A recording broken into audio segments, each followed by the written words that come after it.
ఈ లోకములో ఘనులెవ్వరికి లేని భాగ్యము, గొప్ప అనుకున్న వారెవ్వరికి లేని భాగ్యము ఆయన రెక్కల నీడలో, ఆయన దివ్య సముఖంలో, ఆయన పరిశుద్ధులతో నిలిచావంటే అది సామాన్యమైన ఘనత కాదు. ఈ జీవితానికి సరిపోయిన ఘనత అది.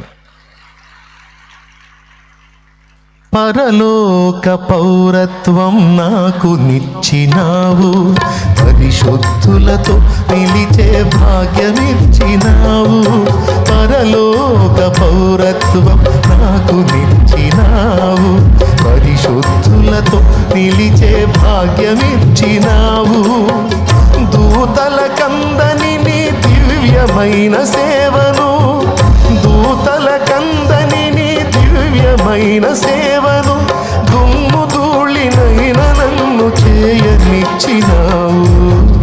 ఎందుకింత ప్రేమ చూపావు నా యేసయ్యా, ఎంత మంచి ప్రేమ చూపావు. ఎందుకింత ప్రేమ చూపావు నా యేసయ్యా, ఎంత మంచి ప్రేమ చూపావు. ఎన్నతగని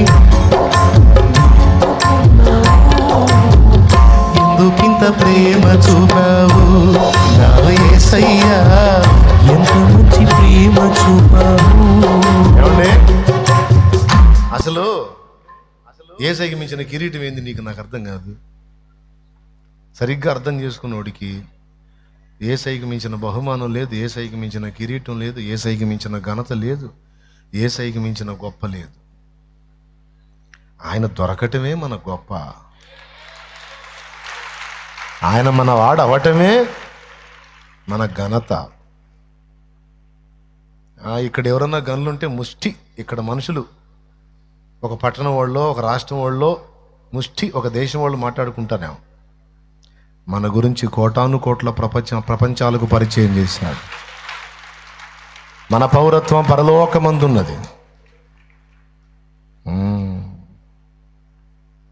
ముఖ్యమంత్రి గారు ఫలానా వ్యక్తి అని నువ్వు మాట్లాడితే నీకు గొప్ప, లేకపోతే ముఖ్యమంత్రి గారు ఫలానా వ్యక్తి అని నీ పేరు ఎత్తితే నీకు గొప్ప.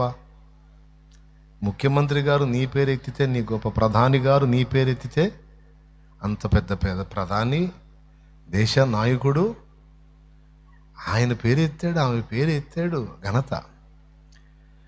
ఒక ముఖ్యమంత్రి, ప్రధానమంత్రి ఇలాంటి వ్యక్తులు ఎందరైతే నా ప్రభుతో ఈక్వల్ అవుతారు? భూరా